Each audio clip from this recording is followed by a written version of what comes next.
I think it's happening on a level now with a lot more. There's a lot more alchemists who don't know they're alchemists out there, and I think that's part of what my job is to help help awaken the alchemists who are the butterflies. Right. It's a new consciousness that we're part of, that we're all stepping into. But in order to step into it, it's a new way of being. And it's the mind ego thing has created all that we have now. It's Right. the expansion, it's the patriarchy, it's this whole thing that we've developed. We had to go through this phase of evolution Right. to create what we have, but Civilization. we're at the end of that. We're stepping into something entirely new. Maybe it is that huge. We're It like is. things that are like really foundational. Yeah. Giant things. But all that stuff will develop as humanity steps out of the mind ego way and is able to become the watcher of the whole experience and be a perfect light channel of your own particular recipe of life. You know, your own perfect recipe, so that because it's there to allow it's there to serve the greater evolution of the species. Hi, Colin Davis, ShadowTechAlchemy.com, MelissaMariMovie.com, and you just saw a clip from the movie, SolutioPodcast.com. What else is there? MelissaMariMusic.com, melissamari.bandcamp.com. But yeah, so how are we today? So this is the 3rd of February, 2026, and this is our Solutio live stream broadcast, and I welcome you to use the chat and to comment, to ask questions, to be part of the conversation. I welcome you to do that. Move my microphone here. And you can also call into the show. You can call in. I've got 2 phone numbers. One uses WhatsApp, so you can be anywhere in the world, and you can get on WhatsApp, and you can text me through that number, and I'll call you back. Or if you're in the United States, you can text me through a Google Voice number, and both of those numbers are in the YouTube description, and they're also at soluciopodcast.com. So that's how you do that. You just text me when you want to get in on the show, you want to call in, text me, and as soon as it's your turn, I'll call you up. I'll let you know in advance, and then I'll give you a call on my phone, and you'll be plugged right in, and we'll have a conversation on air, like talk radio. So either that or just comment is great too, and that's how we do things here. So now, what are we going to be talking about tonight? So every week, I've discussed this before, but every week I work all week long on what it is that I'm going to be talking with you guys about the next week, and it's a real brainstorm, and then I keep a big note going, and then I figure out what we're going to talk about. Now, as this show gets more use, as more people come into it, we'll be talking more and more about what you guys want to talk about. But until that happens, I have to lecture and entertain and give you guys useful information and perspectives, and that's part of the purpose of this as well. So I've been listening to a lot of Robert Moore lately, Robert L. Moore, and if you don't know about Robert Moore, I mean, you gotta start listening to Robert Moore, and he's got books out. He's got a whole series of 5 books on male psychology, but he's got other books out, The Archetype of Initiation and Facing the Dragon. He's got other material out too that isn't just about male psychology, but even his male psychology translates over to female psychology. About 80% of it translates over. So everybody can get into it. And I mean, in the field of Jungian psychology, I would say Robert Moore is one of our top people. And I always introduce people to Jungian psychology with Robert Johnson, Robert A. Johnson. Robert Johnson is probably the most accessible, incredibly thorough, and also accessible. And he has a small book on every aspect of Jungian psychology. So I really welcome people or encourage you to get into Robert Johnson, and just it's because it's so easy. It's such an easy introduction. So you start with Robert Johnson, and then you get into Robert Moore, and you can just start listening to Robert Moore right now because he's got so many lectures that are, and a lot of them have been uploaded to YouTube. I've got a huge catalog of his lectures that me and a number of other people bought, but and I give them away. I give people access to that library, and it's out there online now. But probably most of those have now been uploaded to YouTube by various people. So you can just search YouTube on Robert Moore, Robert L. Moore, and just get at it. And that will really, really get you energized. It will get you serious about the inner development work, and you will get a degree in Jungian psychology through Robert Johnson and Robert Moore, and then you just go from there. Because on this path, this show is for alchemists, and alchemists are people who are working on themselves seriously. These are inner magicians. We are people who are smart and curious, and we like to figure things out, but we're not as externally focused as we are internally focused. So it's not that we don't use our magician capacities externally. We may do that as well.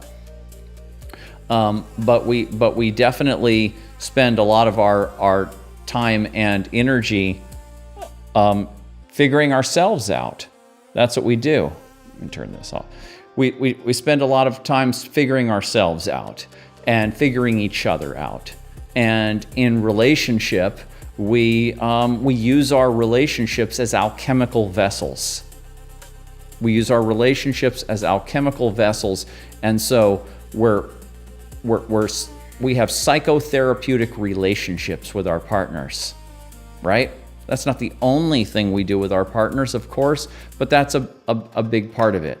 And we like doing this, and we like getting to the core of difficulties. We don't like having conflicts, but we like using conflicts to get into the core of the problem, to get into the roots, and then uproot those complexes, uproot those old fears and insecurities.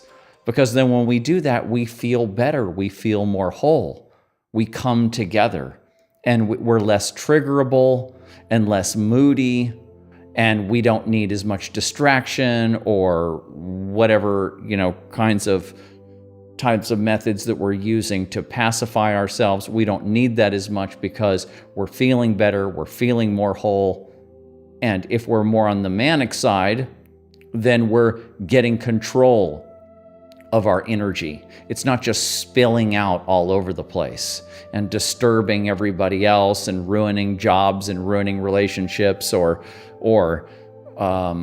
just jumping from one thing to the next or whatever. We learn to control our energy, and so we're doing that. We're learning that. We're learning how to interpret our dreams. We're learning how to use synchronicities for guidance. We're learning how to use intuitive sciences for guidance, right? We're occupying, like there's this I got this one of our commenters last week gave me this a book called Tufti the Princess by this guy Vadim.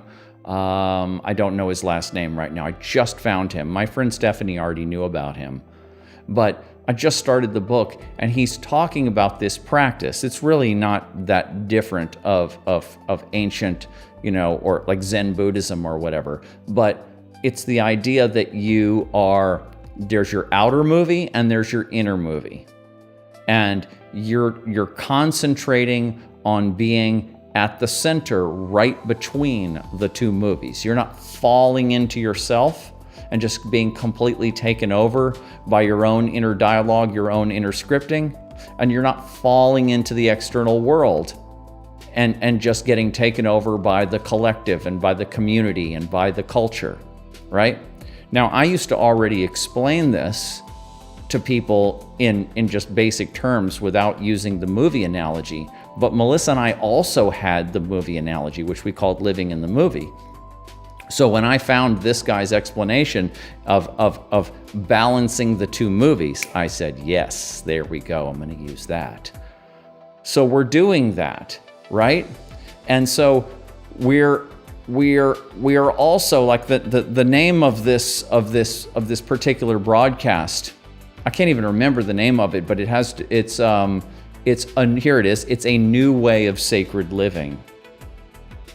And so a lot of what I talk about and a lot of the work that alchemists are doing is psychological work, but a lot of it is also spiritual work. And you want to kind of back to the balance point there. You want to sort of balance the spiritual with the psychological. And when you are engaged in this kind of work, you are coming in touch with numinous energies, whether you perceive them to come from within you or whether you perceive them to come from outside of you. Either way. And when this happens, you are in touch with the sacred. You are in touch with the archetypal. You are in touch with the transcendent. That which is beyond, it's beyond the external screen and it's beyond the internal screen. It's what's informing. It's the actual scripting that is informing these screens of perception, right? And it's a symbolic language, and it's a whole dimension that is beyond, it is ineffable, but it is dumping itself into your life when you're tapped in. And then you are interpreting it, you're trying to work with it, and you're navigating these spiritual energies, psycho-spiritual energies, right? So when you're all caught up in your career and what the next event you're going to go to is, and your next vacation, and your promotion, and your automobile, or this new dress that you're going to buy, or any of this other stuff, right? You're not living a sacred life, right? But when you are living as an alchemist, your whole life becomes sacred because everything has meaning in the movie of life. Right? You're constantly standing out. You're like, okay, I'm engaging in life. And then you're saying, all right, now let me step out. Let me get into the director's seat. And let me see what is this doing? What does this mean symbolically? Okay? And I've told this story before. My dad, my parents were actors, and my father was interested in directors. And so when me and my brother were kids, he would take us to great movies, really, movies by great directors. And we would watch these films, and then as we were walking home, he would say, "Do you remember that scene? Do you remember that thing that appeared in that scene? Do you remember that? What do you think that means? What does it mean?" Right? So now, because that's what great directors do. Great directors put deep symbolic meaning into their movies. Well, the director of this reality, of this universe, is doing the same thing, but you have to get in the director's seat to do that, right? You can't do that as an actor. That's something that you have to get out and get behind the whole thing and be looking at it from a meta perspective. So we're doing that. So this whole way of life is sacred. We're also I talked last week about Mircea Eliade's understanding of the axis mundi, the center of the world, the navel of the universe, the place from which all life, the origin of life, of culture, of human energies, of everything comes from this sacred center. And ancient peoples always had some kind of a sacred mount, a sacred mountain, a sacred tree, a world tree. Then it became the church and all of this.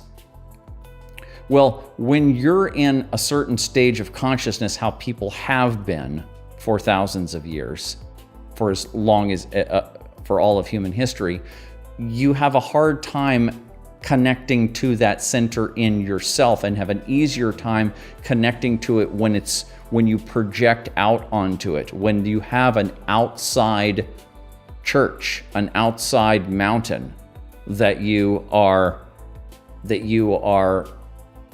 tuning into, that you're projecting onto. And when you have that outside mountain, then it's a lot easier to, hold on a second, I have to do something here on my phone. When you have that outside projection, it's a lot easier to tune into that and say, this is the sacred idol. This is the sacred book. This is the sacred priest. These are the sacred, this is the sacred culture.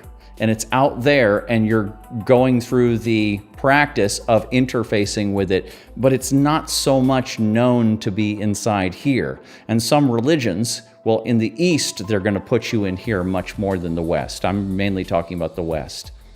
And so we're more external. And so when you do what we're doing here, we're pulling back the projection. We're rescinding back the projection. And we're getting in touch with the axis mundi inside of ourselves. And so that's a difference. That's an important difference that it's a much more mature way of approaching your spirituality and of connecting back to the source, to the transcendent, is when you recognize that the external symbol is useful. The external symbol is perhaps even needed as a constant reminder, because we have all these senses. So we need the external. But that the external is only really, like I was saying with the two screens, it's just one screen, right? And so we want to come back into the internal screen, we want to find that balance point. And that's another way of connecting back to the center. And in Jungian psychology, it's all about this. It's all about what they call the capital S self, the big S self, right? And the imago Dei, they call it, the image of God. And Jung sees it as a mandala, right? So the sacred circle with just looks like the axis mundi. And so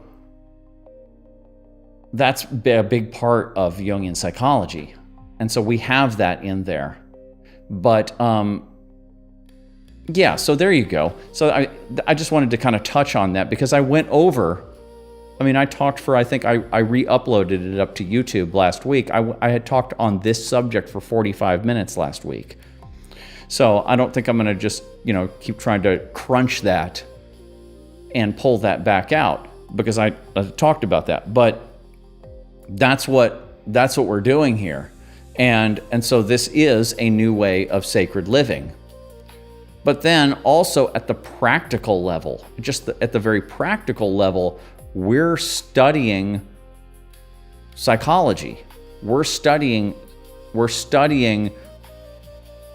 not and not we're not messing around with I mean, we'll study any kind of psychology, right? We'll use any kind of inner science, anything. It doesn't matter what it is. But we're not secular people, we're spiritual people, right? So our psychology has to be spiritual too, right? So whatever that is, it just happens to be that Carl Jung's system is probably the most developed spiritual psychology that's understandable and doable. You know, there's some much more mystic things out there. But, and I guess, you know, you can call yourself an alchemist and be doing any of this kind of stuff, but Jung's psychology was alchemy. It was connected to alchemy. It was known to be alchemy. And so I don't think that it's that important. It's not the alchemical process, the alchemical viewpoint is not necessarily the only way to engage in inner practice, inner healing, and inner development and sacred living. It's not, but it seems to me, after looking at this, that in the Western system, in the Western operating system, it's the number one. It's your kind of go-to. And if you don't have some basic background in Jungian psychology, then it's kind of like, why? Why avoid it? What's, this is where it's at. So anyway, yeah. So in the beginning of this show, I played a clip from the movie Melissa Mari, Musical Alchemist of Stage and Psyche. And Melissa was talking in there about how it's her job to help awaken the alchemists. And she always did that. She always believed in that. All of her music, everything from the time she was in her early 20s all the way through the end of her life, was all about putting deep spirituality, psychospirituality into art, into music, and sharing it with people through music, helping awaken people to the deeper nature of themselves and of reality through her music. That's what she was doing the whole time. So I played that, and now that's my job. Now that's my job. Now, if you listen to Robert Moore, and I was listening to Robert Moore 10 years ago. Yeah, probably started getting into him 10 or more years ago. And he's very much about the mission. Very much about the mission, about doing the work on yourself, healing yourself, growing yourself up, developing psychospiritual competency and literacy, and then using it with others to help others. He's a missionary, and he's all about that. And, I kind of haven't been listening to him that much over the last several years, just because of all kinds of other stuff in life. And, you go through phases with this stuff. And, but I've been picking him back up again and reacquainting myself with not just his concepts, which most of them I'm pretty acquainted with the basics, but his whole attitude, and realizing that he says over and over again, he's like looking for us. He's, where are you? He doesn't use the term alchemists so much. He calls us earth shamans sometimes. And he's like, where are you? Where are you? I need you. I need you. I need you to do this. I need you to get competent in this. I need you to develop your vessel. I need you to get your vessel strong enough so that you can start channeling your natural archetypal energies, your natural talents, your daimon, getting your vocation, your daimon, your voice, your mission going, and be able to contain it, and be able to handle all the the attacks that you're going to get from the external world, from the archetype of the virus, as Melissa and I would call it, and from yourself, from the weakness of yourself. And so he's always saying, where are you? Where are you? We need you. We need you. We need you. And, you know, back when he was lecturing in the 90s, mainly, most of his lecturing is in the 90s, and oh no, it slowed down a little bit in the later 2000s, but he went all the way. He was probably all the 90s and the 2010s he was lecturing. And so he was just always pushing us. And back then, he was in this part of this mythopoetic men's movement, they called it. And there were people listening to him. There were conferences. He was being invited to conferences, and other Jungians were going to these conferences, and men were talking about this stuff, about growing themselves up, maturing themselves by healing and developing through the Jungian work, through the psychospiritual work. And it felt like that he wasn't the only one lecturing. There's all kinds of Jungians lecturing, and there was all kinds of conferences, and it felt like there was going to be a movement, because a lot of these men that were going there, whether in their 30s, 40s, 50s, they still have plenty of energy to pick up the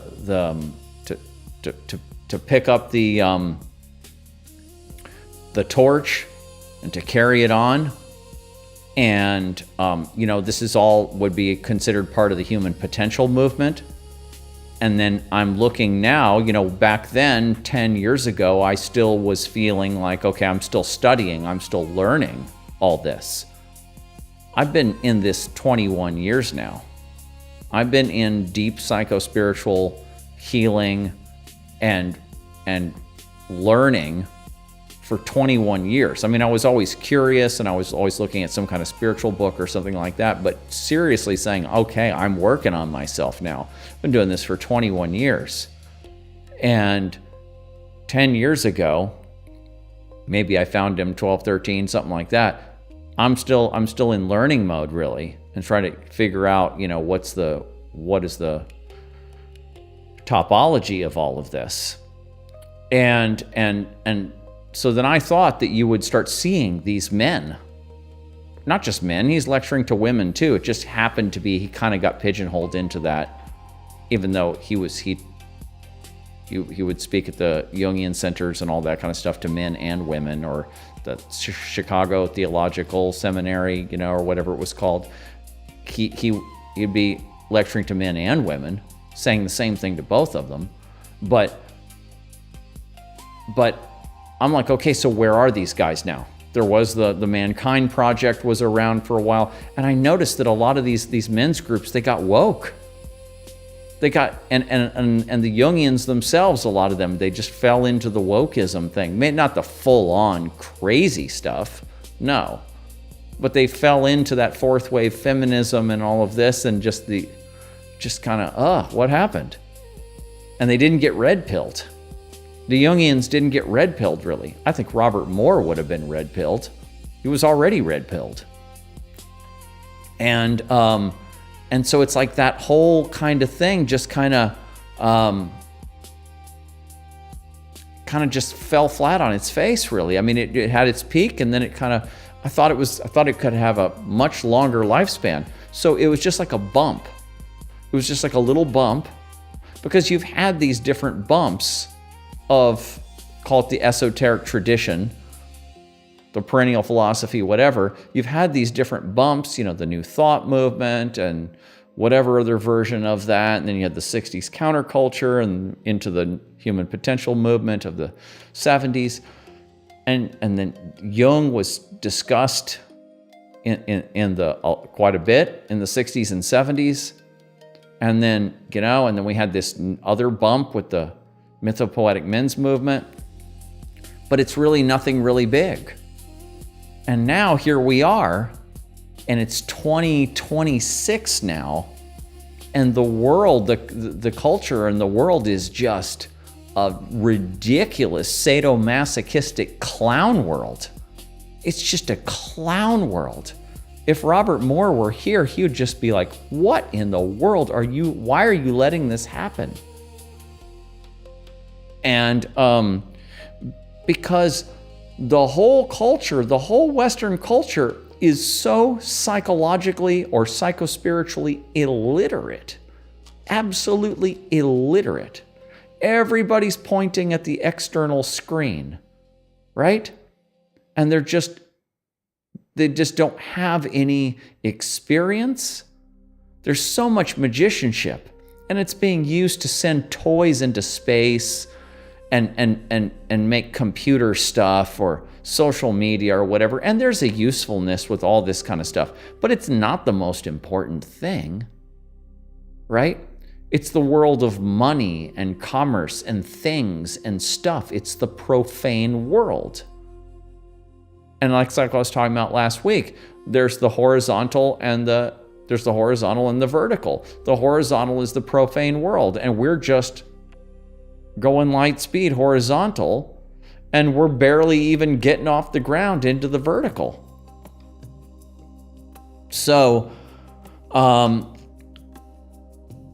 the whole thing is just falling apart into ridiculous narcissistic clown world. Just like it looks like America looks like a reality TV show.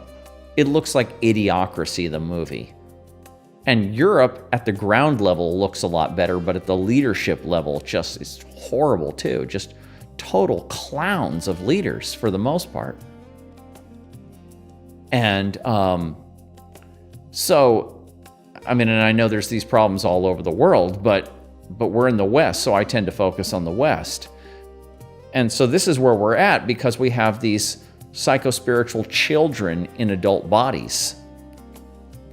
And the tools are available to us. We have the tools. We have the toolkit. So I keep on telling everybody, here, get these books, start reading this stuff, start getting into Jungian psychology, start learning this language, start getting this toolkit, and then start making up your own tools. You're not stuck into that. You can do whatever you want to with that. It's totally open.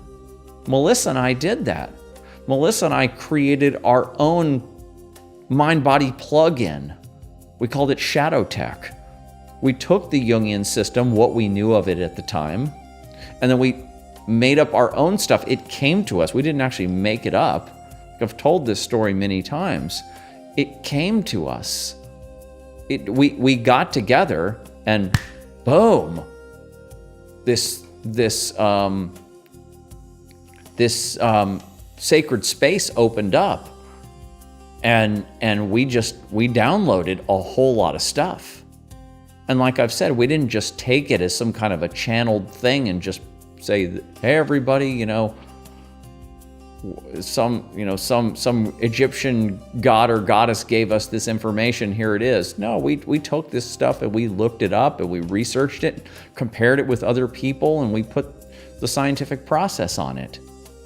And then what came out of that in the end, we put into books, we put it into our art, our music, we talked about it, lectured about it, we worked it out for 10 years, 12 years total.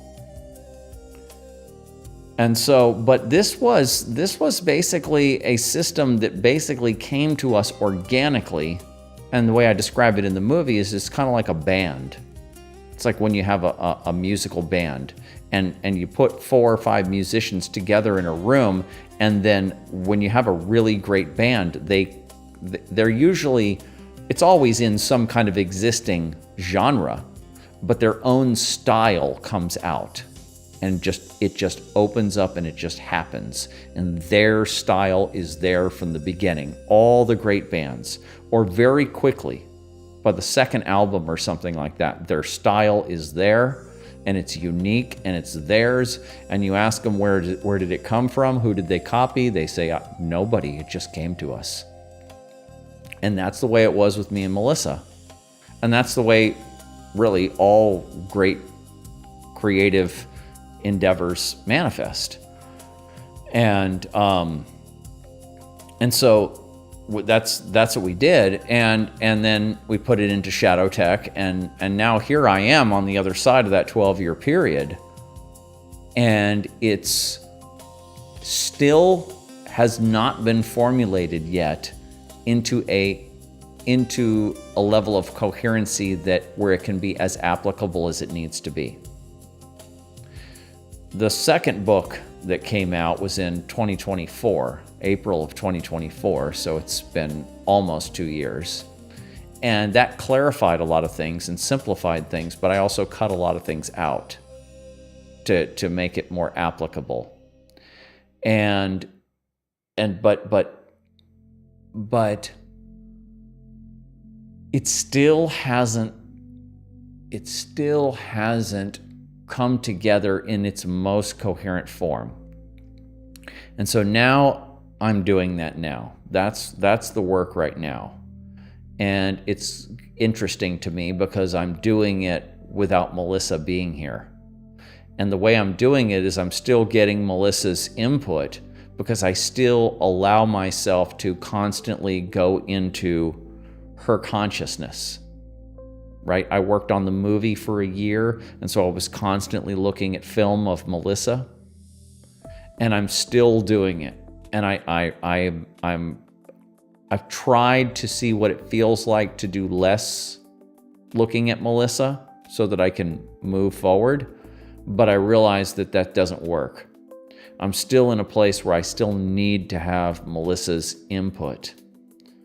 And so I just go back through the old material, and I'm starting to work on new films now, and go back through the audio material, back through the writings, the lectures, everything, and I just always keep getting back in touch with her gnosis. Because she has a certain kind of download that is, she just kind of keeps repeating over and over the same kind of principles or maxims or perspectives, or having a perspective that I'll take information and I'll give it to her, and it will always go through that lens and it will come back to me transformed. So I still can do that with her. I think I'll be able to do that with her for the rest of my life. I can always filter what I'm doing through Melissa. I have this, like the Christians have, what would Jesus do? WWJD. I have what would Melissa do? Or what would Mari do? And I have her on my this big altar, that I have going with all her pictures and her sacred items and stuff on there, and I talk to it all the time.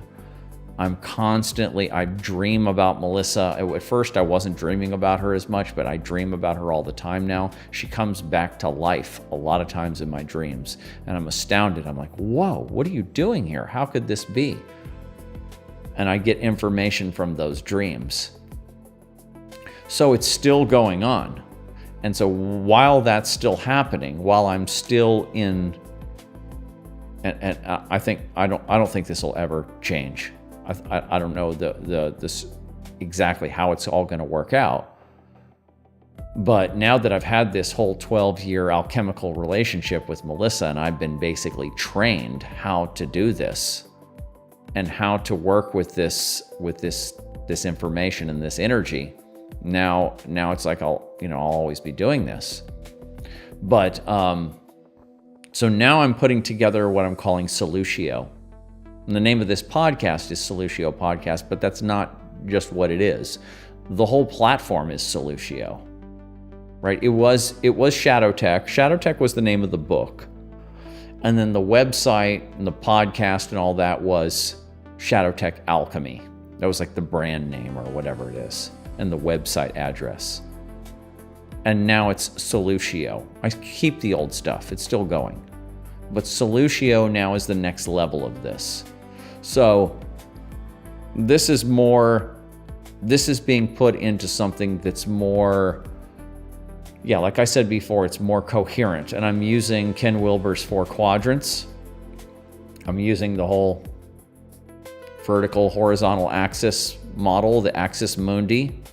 And if people have probably heard me talk about integral, or if they know anything about integral theory, the 4 quadrants, where you have 4 unique perspectives. And so I have, and in my last book, I put all this shadow theory and shadow work through the 4 quadrants model.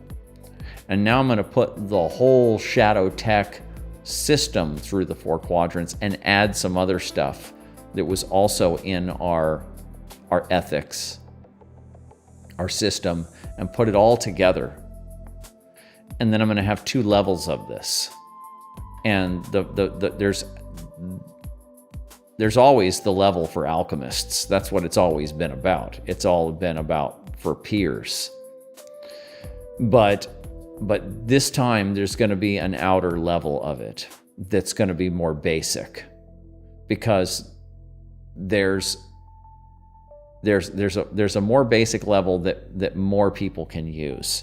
Not everybody is going to be one of these, spelunkers of the psyche at the level of me and Melissa, or Robert Moore, or Robert Johnson, or C. Michael Smith, or whoever. Not everyone's going to be at that level, but it doesn't. But they still can benefit from something. It's kind of like in any religion. Not everybody's going to become a priest, but people need to have. They need to have practice. They need to have ritual. They need to have scripture. They need to have something. So, although this is not a religion, and that's very important.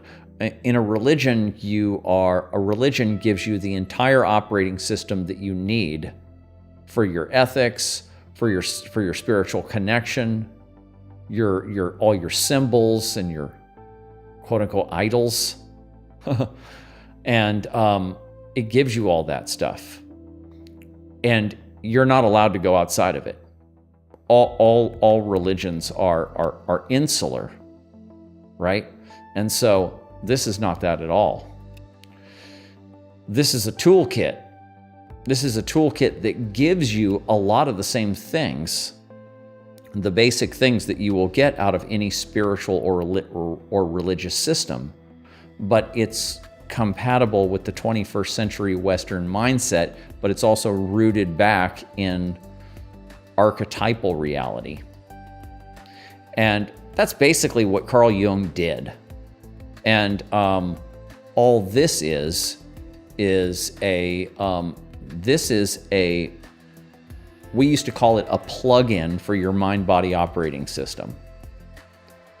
And so this is a plug-in for your mind-body operating system, which includes antiviral software, antiviral scripting.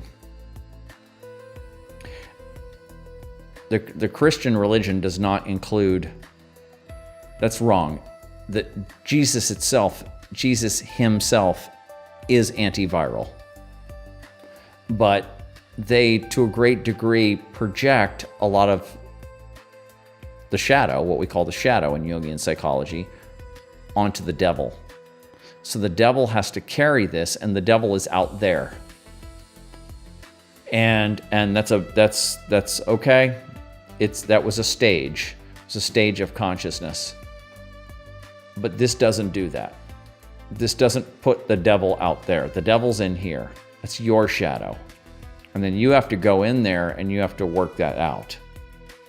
You have to go dig up the roots of that and pull that out and do that integration work. You have to resend your projections back into yourself and then work with them. So that is a true antiviral script. That's a true antiviral software. And an update from what really, there is no spiritual tradition that I know of that really has anything as powerful as what you can get from the Jungian system, especially an updated version of the Jungian system, like what we're working with here, or what Robert Moore had, and other Jungians. I don't know of any other spiritual tradition that has an antiviral element to it, that at the level of what you will need for today. So that's what I'm doing, and that's what Solutio is, and it's in progress. But the most important thing, that's just my particular, what Melissa would call life art. This is just my little particular life art. And you could learn this. Once this system is developed, you can learn this and you can say, oh, okay, great, I'll use that. Or you can pull it apart and use parts of this and parts of that or whatever. It doesn't matter. It's not a religion. But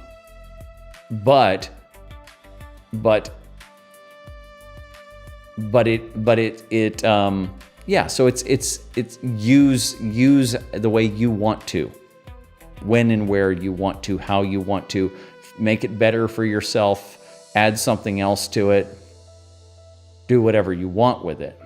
So this is our particular life art, but it is something that I'm designing and we were designing together that is for other people, that other people can use it. So that's what's going on, and that's what Solutio is. And if you want to kind of see what the basic parts of it are, just read our two other books, Shadow Tech and Transforming Darkness.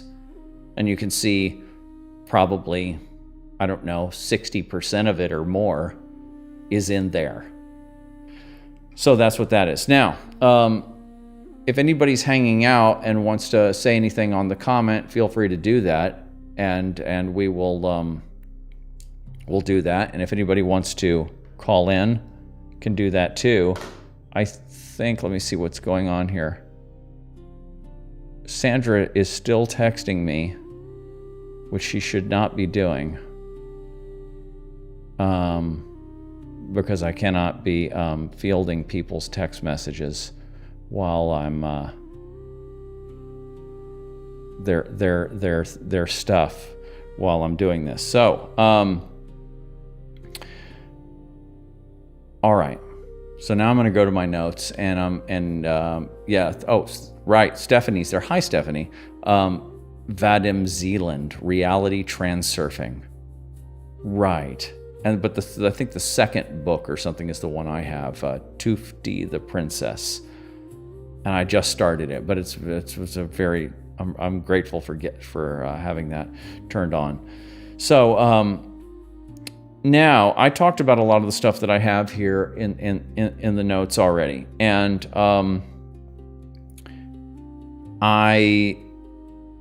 let me go through here and see what else I have in here, because I have a bunch of stuff that I want to share with you guys, and that was just a chunk of it. And so, yeah, okay. I think I might want to say a little bit more about, I don't know. I think I did say enough about what Robert Moore always talks about, the missionary work and all of that. I think that was enough.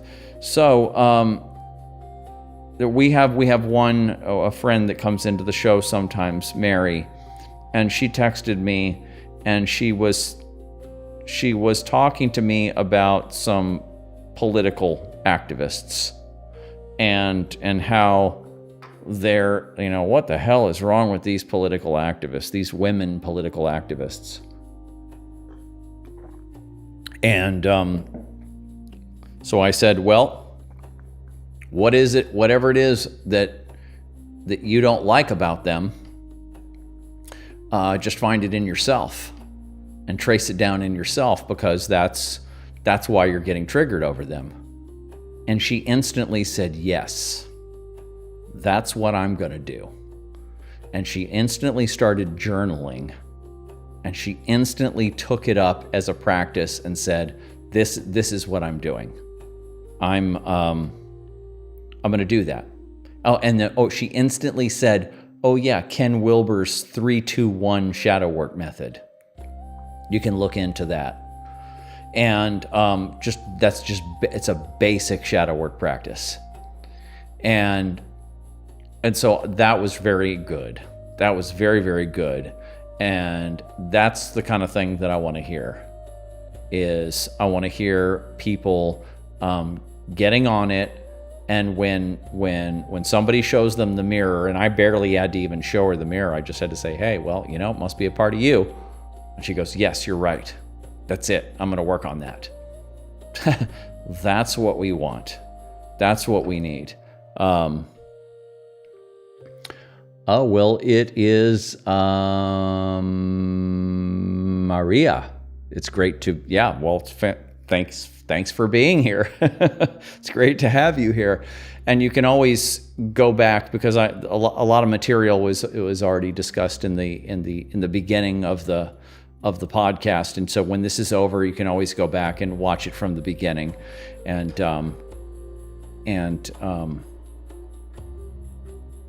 Oh, okay, you're diving with my energy. Okay, well, that's great. Yeah, you're tuning in, and maybe the music is helping a little bit too.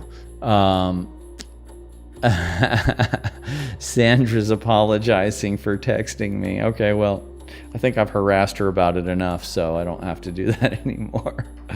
But Sandra is Melissa's sister, and we love Sandra very much. And so I'm very glad that she's here and that she's hanging out with us. So anyway, there we go. And so maybe I can give you some. I could keep going on what I was saying about Mary and her willingness to do the work and to pick it up so easily. And she's probably been working on herself for a long time, and all that just needed that reminder. And that's another thing here. And I mentioned her name. I said her name. And before, I was kind of having a policy of just calling people by their handle on here. But if anybody, it probably is a good policy not to. I'm never going to give anybody's last name away. But I think in general, this is kind of part of me and Melissa's protocol, is 100% transparency on everything. Everything is 100% transparency. You don't cover for anything. There's no reason to cover for anything. There's no reason to lie about anything. Everything is completely open and transparent. There might be the right place and time for certain things. You don't just blurt out everything, just because it comes off the top of your head. But in general, we're working with 100% transparency here. And as far as the community aspect of it goes, I think that people should, use their real names and let us know what your names are, at least your first name or maybe your last initial. And we should be able to talk to each other on a first name basis and be able to, figure out where people are at based on, how they identify or whatever. Oh, I didn't want to say that. How they identify. So Sandra has psycho-spiritual thoughts and writings about the, don't know, the princip. But yeah, so anyhow, okay, now let's get a little bit practical here. And I'm going to have to ignore the chat for a little bit for a second, or just I'll come back to the chat in a little while. When we're doing this work, let me kind of back up, because I've given you some kind of missionary stuff, talked about the cause. We need more alchemists. We need people, spending more time developing themselves. We need people reading Jungian psychology, getting into it. We need you to get off social media and stop spending so much time on social media, right? And scrolling and worrying about what the world is doing. It is important, I think, especially now that all this red pill stuff is happening and all of this shadow stuff is just bubbling out into the culture, and it's just everywhere. And there's just so much corruption and so much shadow and so much lying and so much posturing and fake this and fake everything, and all the trusted sources and all that are, shown to be liars and frauds and all of that. We have to actually see that. We have to go through that. That's an initiation. You have to go through the red pill initiation. You have to touch this stuff. You can't just actually turn off the internet or turn off all culture and just ignore it and go in the woods. That's not healthy either. So I'm not saying that we should not touch that material. We actually have to touch that material. It's important. And there is a mode, what I call the red pill culture warrior, where when you first find out about all that kind of stuff, you want to do something in the world about it. And that makes sense, and that's a natural place to go. But after a while, or concurrently at the same time, you need to be backing off and limiting all that kind of information and not getting totally sucked into it, and letting all that stuff turn in, just rot your brain.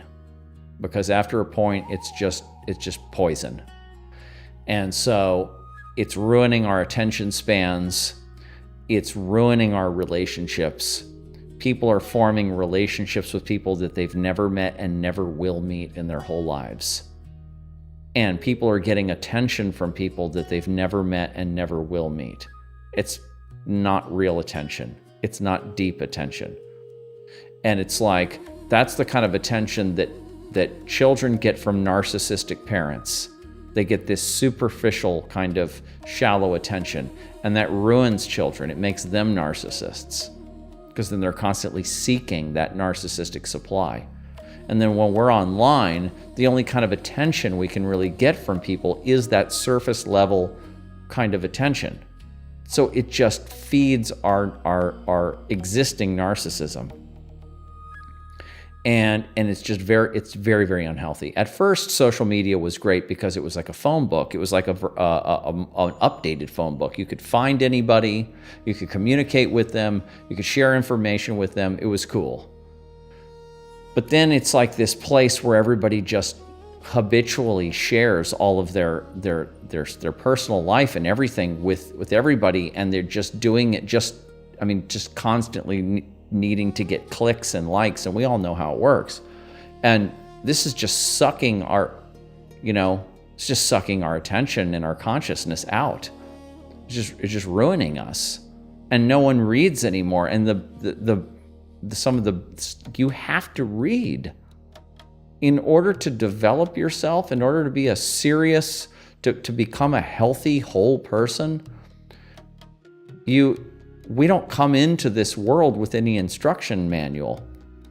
And if your parents were really healthy and you didn't get all messed up, and you can now go into the world and you don't need all this.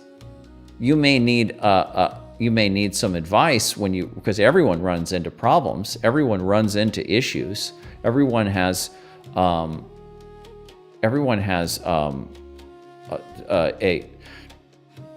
what is the word I'm looking for? Life stage transitions, and not in, you can be raised as just as healthy as can be, and you're still going to be confounded. You're still going to be confused during these life stage transitions.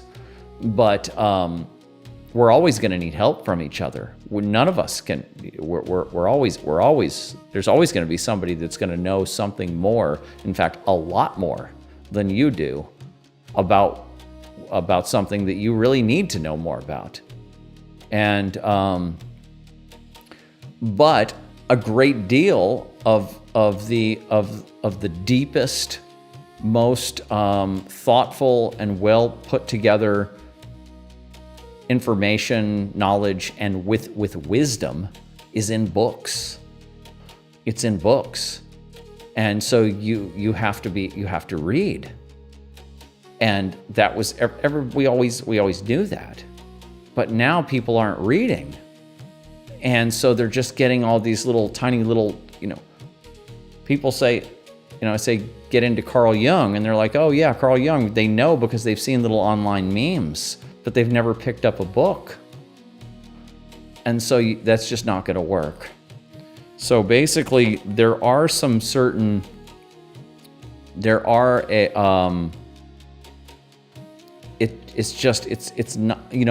lots of communities of people who are spiritual communities, people that talk about spiritual stuff. My Facebook feed is just full of people that talk about spiritual stuff, and some of them even talk about, wisdom and growing up and developing yourself, and some of that stuff is on there, but they don't come on this show, right? Why not? Right? Because they're actually not as serious as they need to be. And I'm not even saying that everyone has to do this. There's a place in the world, a big place in the world, for people who are just attracted to spiritual information and just want to kind of look at online memes and stuff like that, and then just go about their lives and all of that, and they're not really going to go super deep into it. They're not going to be in therapy. They're not going to be having alchemical relationships with their partners. And they're not going to be really reading and figuring stuff out. And that's the majority of people who are spiritual. And that's okay. There's a place for that. Obviously, this is all the one being. The one being is doing that. The one being wants to do that. That's all okay. But I'm just saying that for people who are really on this path, we have to be readers. We have to read. And I can't even read that fast, really. I got eye issues. I can't really even read that fast. And it's a pain in my butt to read, actually. But I force myself to do it. And then also, even if we do have the advantage now of being able to listen to lectures, because a lot of the greats of the 20th century were recorded. You can't get the earlier people, but you can get the 20th century people, especially the second half of the 20th century. A lot of them you can get on audio. You can get their lectures. And so you can listen to them. And reading is still actually, I think, more potent than listening. But I guess that maybe depends on the individual. And I'm very auditorily inclined. I'm an audio engineer and everything, musician. So it seems like listening would be better, but still, even though my vision is not that good, reading it still kind of sticks in me better even. But so we have to read, and so that's kind of my thing. My thing is about doing it seriously. Melissa was very, very serious about developing herself, about healing herself. She was constantly reading something. She was constantly thinking about something along these lines. She was always engaged in conversations with me about deepening her inner practice and trying different methods and things like that. So she was very, very serious about it. And I have that as an example. I'm like, okay, so I've had this psychospiritual relationship that was very, very deep and very, very potent. And so I know what's possible now, right? And so now I just come at it like that, and I am being, I think this broadcast and probably many more going forward, I am kind of inspired by Robert Moore's activism. And so,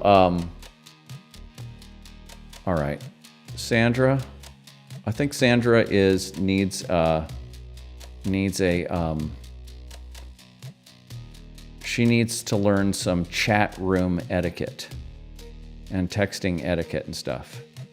Just put it, when you have an actual question, then just put the question in there and answer the question, and then that's it. Because I can't be looking at all this all the time.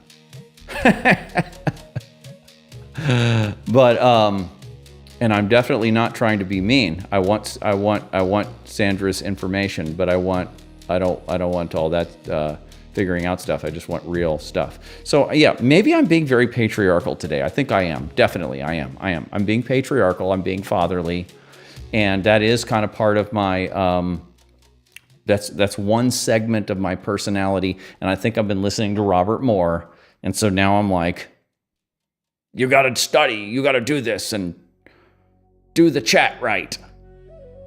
And so I know that's coming out. I apologize for that. That is a segment. That is sort of part of my masculinity, and it's not always so online as it is right now. Okay, so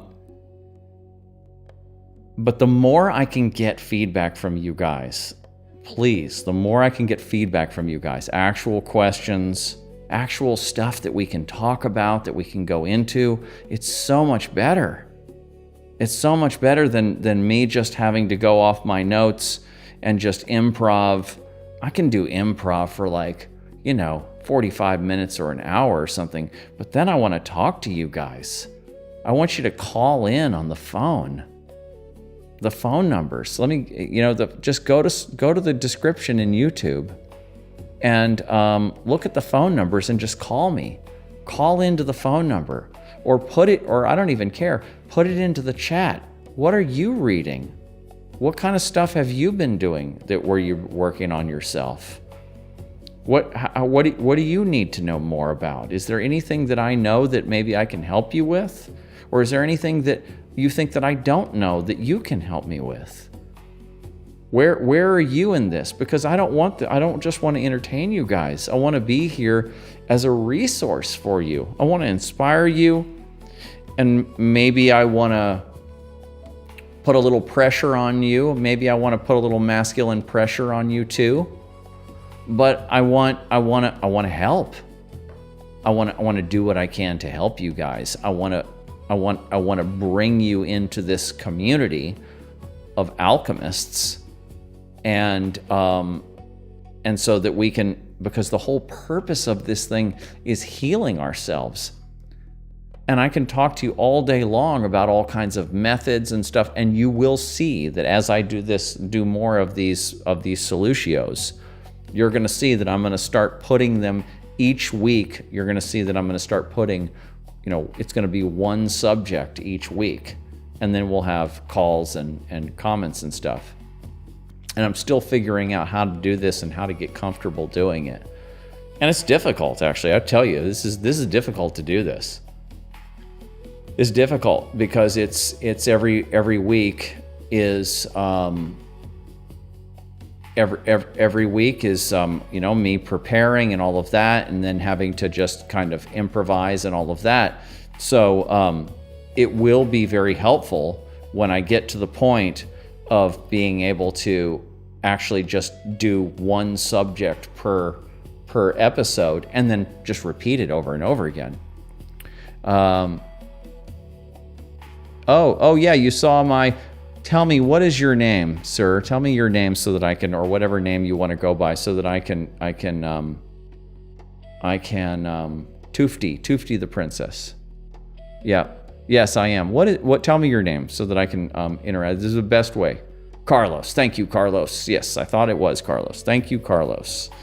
Yes, thank you for turning me on to that book, and I just started it, and it did because you heard me talking about living in the movie. And then you had that, you already knew that Vadim Zeland's book, Toofty the Princess, and so I got it and I started reading it, and I'm like, okay, and I like his whole idea of balancing the two screens. That works. Yeah, you're very welcome. That works, and so I'm going to keep on reading it, and I'll report back to you, what I got out of it. But so anyway, maybe we could talk about that. Actually, that's a good thing to talk about right now. And if you want to talk about anything else, Carlos, like I'm saying, put it in there and we'll go in whatever direction, because everything you guys say is important, and everyone can learn from whatever direction you guys make us go down. Oh yeah, Melissa's sister is a voice of alternative medicine. I like to do shows with. Oh, did you know Melissa? That is Melissa's sister. Yeah, Melissa's sister. What was the magazine, Melissa? Alternative Medicine, I think it was called, right? Can you call in? Yes, you can call in, Carlos. Just look in the description or go to soluciopodcast.com and get the number. and then call in. If you're outside of the US, you have to use WhatsApp. And just send me a text on WhatsApp. And that's how you do it. Send me a text on WhatsApp, and then I'll just call you back at there. And or if you're in the US, there's a Google Voice number. Send me a text through that number, either of those two numbers, and I'll call you right back. Okay, there he is right here. All right, I'm going to put Carlos on right now. And then we're going to see because he's the one that turned me on to the book. All right, I'm going to call you. Let me turn this up. And let's give him a call. Now, Carlos, turn off the YouTube. Now, are you there? Turn off the.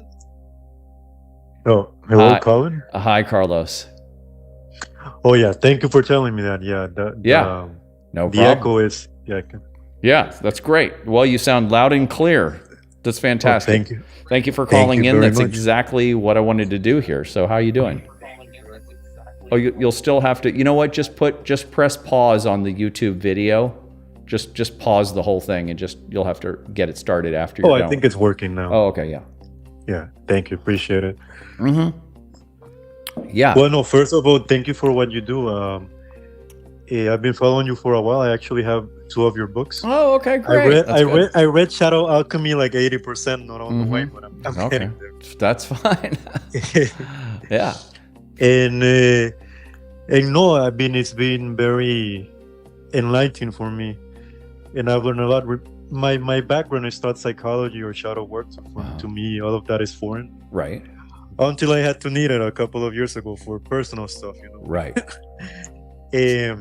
But same here. That's how I got into it. Right. Since that content, believe it or not, that content is not ready available in Spanish. So Spanish is my first language. So I had to go to English to find out. All right. So why do I feel this way? How can I help myself? Whatever. And I was exposed to different things. For example, your shadow work material is very diverse, but for some reason last week when you talked about the movie, I remember, wow, I read Reality Transferring from this Russian guy. Yep. And I remember he had the book Tufti, which speaks more about the movie. Right. And of course, when you read stuff like that, at least in my opinion, a lot of it is like, remember, I'm in Latin America. My background is Christian. If I talk to this about my mother or grandmother, they'll think I'm doing like witchcraft or something. Exactly. Like that. Basically. Yeah. And I'm like, all right, so the worst that can happen is that I'm gonna read some fiction and it's gonna go over my head. Right. So, and invest some time, and I encourage you, if you have the time, to read the first book, Reality Transferring. Oh yeah, the Vadim Vadim Zealand Zeeland and it's called Reality. What's it called again? Reality Transurfing. Reality Transurfing. That's a whole series of books, though, isn't it? Yeah, it's. I didn't read it. I listened to the audiobook 3 or 4 times already. Yeah, because it's a lot. Yeah. But every time I read it, I feel that I get something out of it. That's great. And I don't know why I've always been very attracted to these ideas, but to be frank, I think you were saying, it wasn't you, it was someone in the chat that said that people, it's not like a calling, but they have it inside of them since they're small. If you're attracted to these very diverse ideas, yes, because it's not very common to talk about shadow work, It's becoming more common in New Age circles or wherever, but it's pretty superficial still at this point. Yeah. And I'm really sorry I got late into into your show. That's okay. I kind of saw the beginning and I saw Tufti, and so I don't know why I don't have any idea if you were talking to them. Oh no, I was using this is how far into the book I am, where he's, first 10, 20 pages, he's saying that most of the time we are either concentrated on the external movie, the external screen, or we're concentrating on the internal screen, and what we want to do is find that balance point right between the two. And that to me is not that different from the Eastern, like Zen Buddhist or Eastern practice of like waking meditation, just being in what Eckhart Tolle calls presence, being in presence. That's a Eckhart Tolle. He talks a lot about the same kind of thing. Eastern principles, and but I really like the way he describes it using the movie analogy, because Melissa and we used that all the time, and so. But I think there's going to be. I can tell there's going to be some good stuff in there, so I look forward to it. It's more digestible with the analogy, right? Yeah, it really, in fact, it's really, I think it actually is more digestible than Eckhart Tolle, because it's just because you can very easily imagine, okay, here's your external world, what you're looking at and hearing and smelling and sensing is your movie. That's your movie. And then what you're thinking and feeling and imagining, that's your inner screen, that's your inner movie. And then you can just kind of practice just being right there in between them. So when something comes up on the inside, kind of just don't really concentrate on it. And then when something comes up on the outside, don't really concentrate on it, but let it be. And then just kind of sit there in that interface point and see what happens. And I've just barely started using it, so I can see it's a practice that you have to kind of get used to doing. But I can see doing that, and so it's good. I'm already liking it. Yeah. No, and maybe since you have more years doing this, you might take it in easy. But to me, like being aware, like in the moment, it's hard. Because I think about being in the moment, so then I go somewhere else. Right. Oh, so, yeah. And I don't know. Last week you were talking about different practices, and I wrote in the chat that, man, I've done meditation. I try some substances, blah blah blah, and I'm like, yeah. I mean, the curiosity is there, but it really doesn't. For example, let's say I meditate for half an hour. Yeah. And to me, meditating, maybe I'm doing it wrong, is just, to me, I just sit down or lay on the bed and try not to think of anything. And if that's something's there, just see it, but don't react. Right, that's it. And, pretty basic.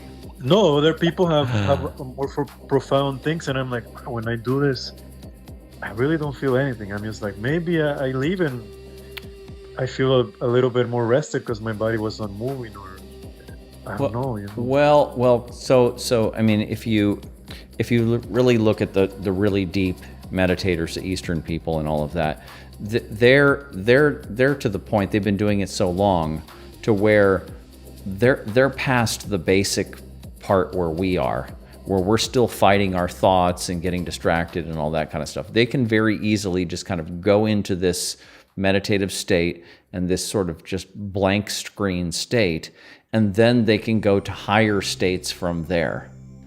And then if you go into all that literature and look at that, they will talk about different levels of reality that they can go to from there. And to me, that's still, because I'm more on the psychological side than the meditative spiritual side. And so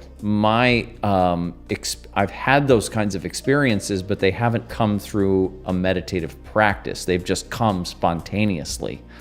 But so where we're at with the meditation is all we're basically doing is it's just like you said, it's just a very simple practice of just training yourself not to have what they call monkey mind. Just to not have the mind going.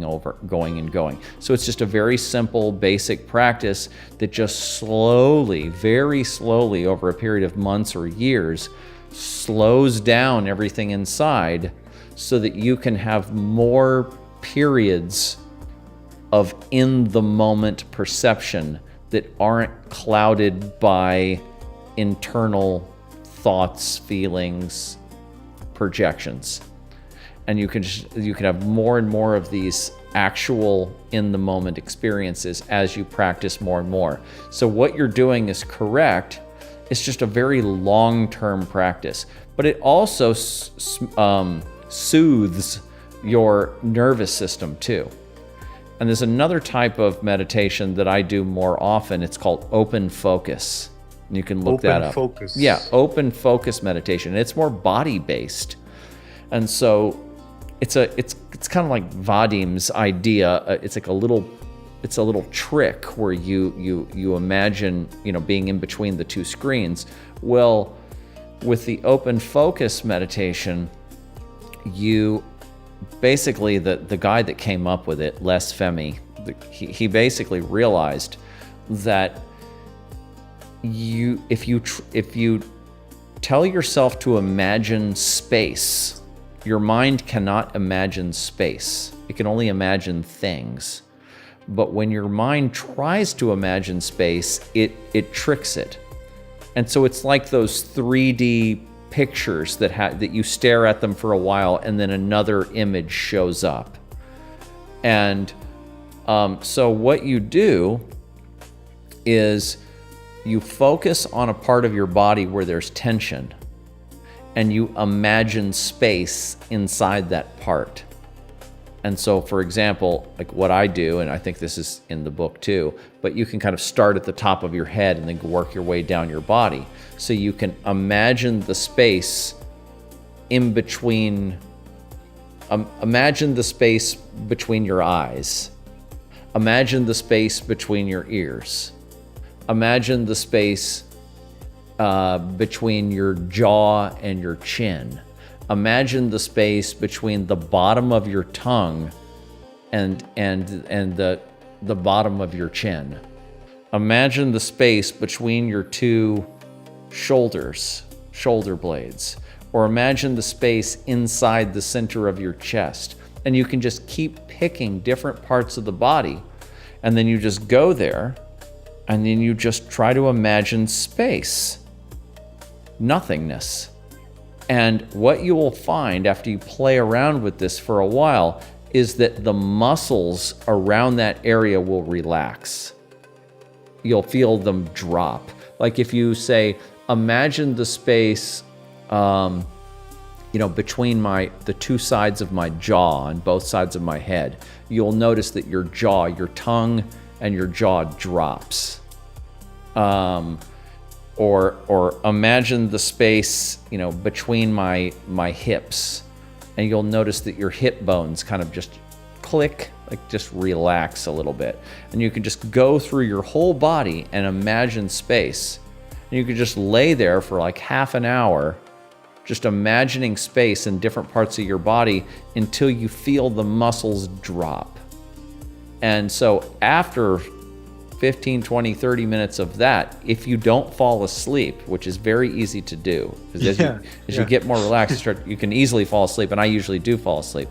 But sometimes, I'd say when I was practicing it more often, maybe 1 out of 3 times, I could do that for about half an hour, and by the time I got that far, my whole body is completely collapsed. And I can't lift my arms. I can't lift my fingers. I can't lift my arms without a lot of effort.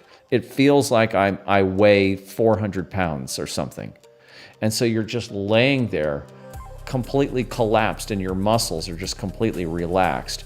And so like the other type of meditation, which is training your mind not to be active, this is training your body not to be active.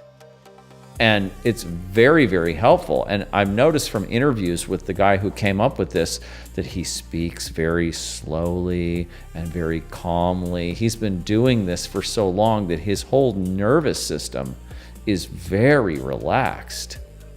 And so that is a very, very powerful meditation technique that is actually easier, and you get a lot more out of it more quickly than the traditional Eastern meditation. What is the name of the inventor again? Sorry.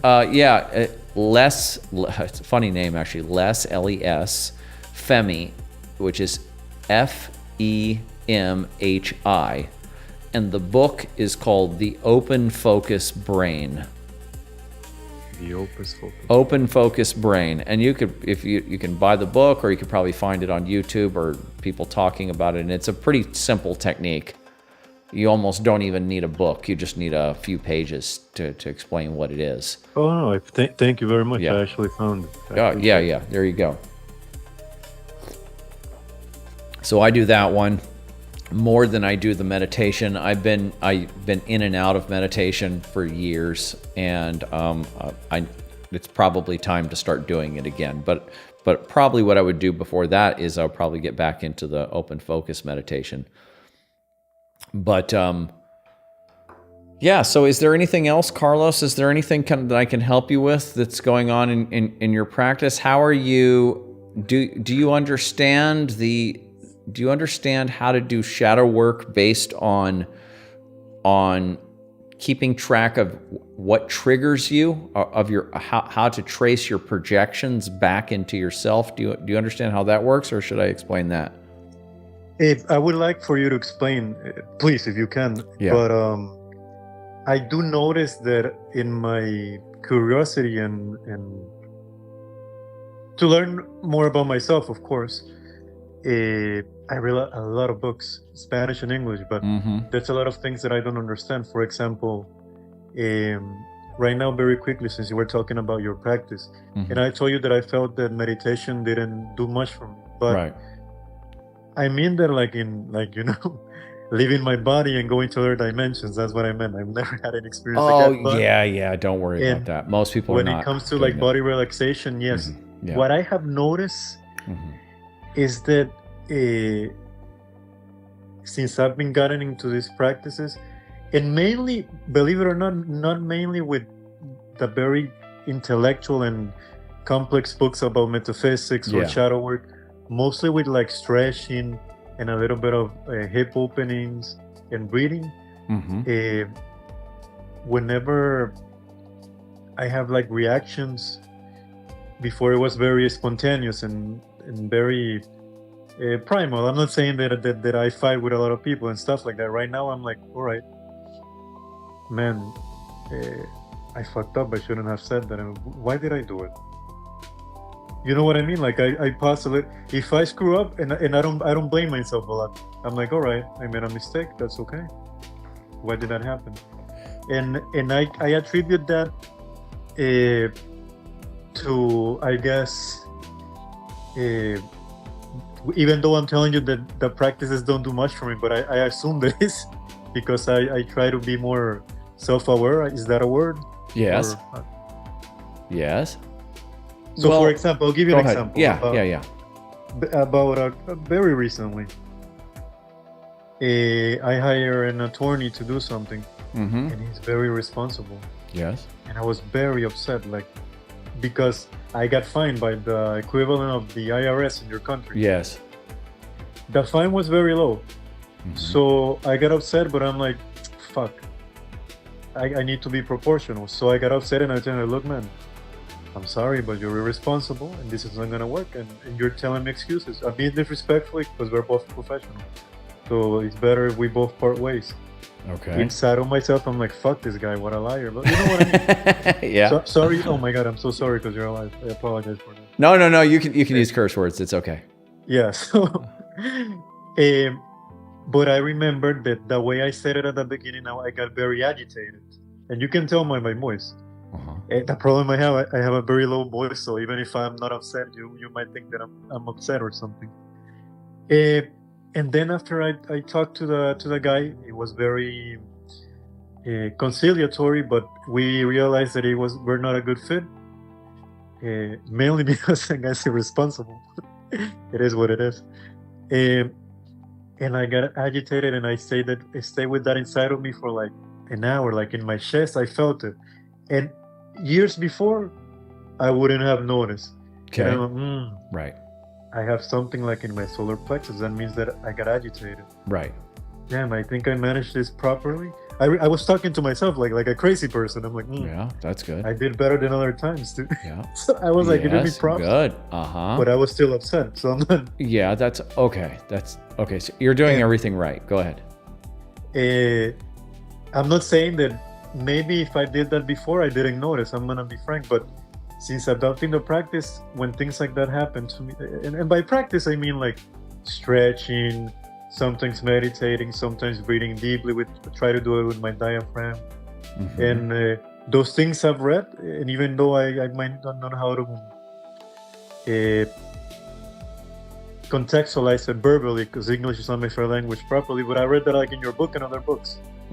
And I guess that the more I do it, it's more automatic.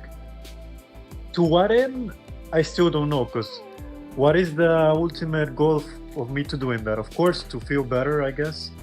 And but to what purpose? I don't know. Like, what I'm trying to say is what am I trying to do? Am I trying to feel better? Am I trying to reach enlightenment while I'm alive? What am I doing?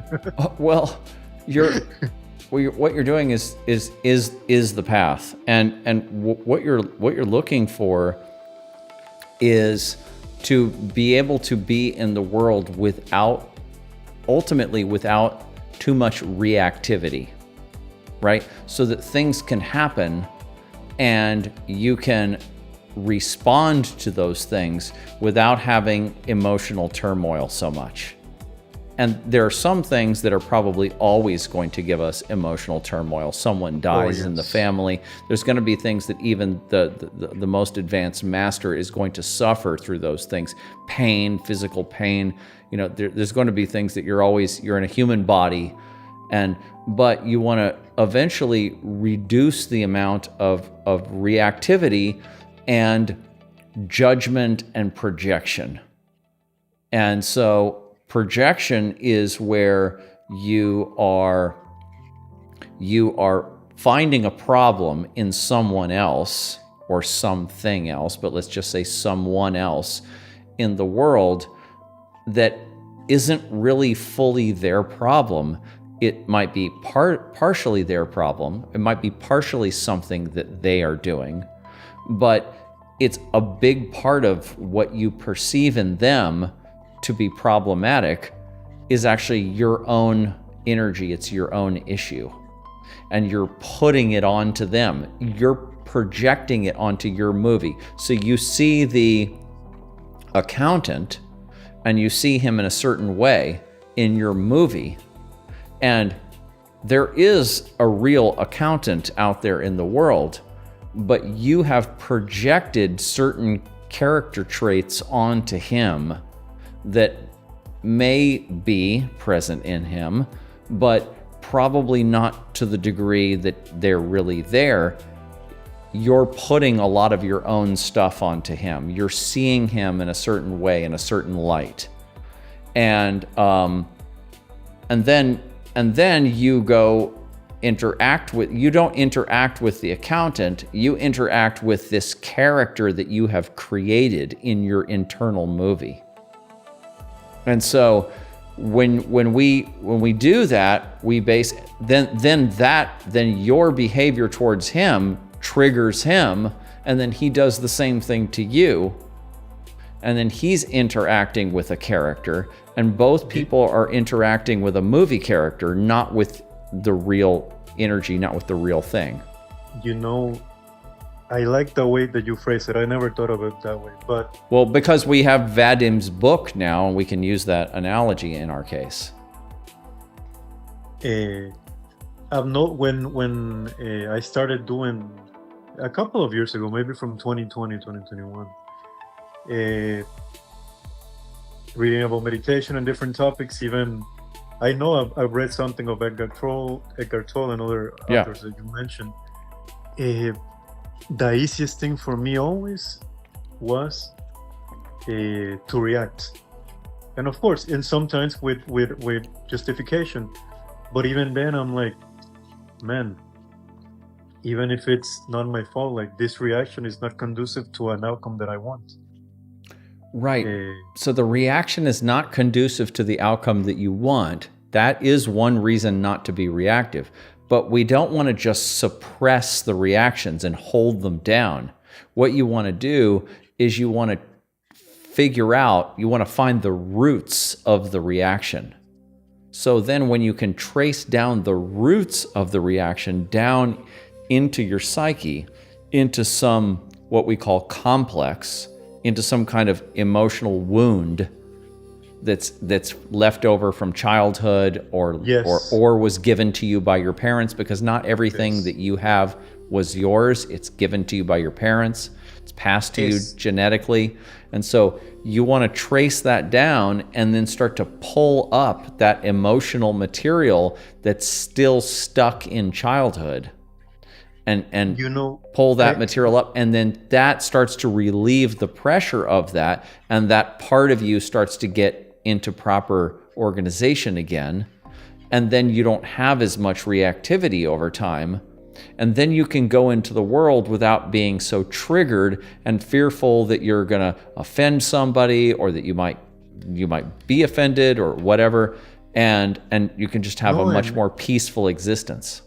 and even if you offend someone or someone offends Yeah. you, that is okay either way. Like, You're gonna learn from it, because everything that in this system of what we're doing as alchemists, everything that happens to you in your movie is coming from you.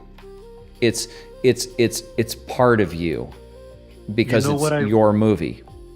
and thank you for putting it Yeah. that way. A lot of the things you say is, for example, when I did the shadow work, I'm like, it sounds kind of weird, but I went way back to like my childhood. Like, I'm talking Yes. 4 or 5 years old. Right, exactly. And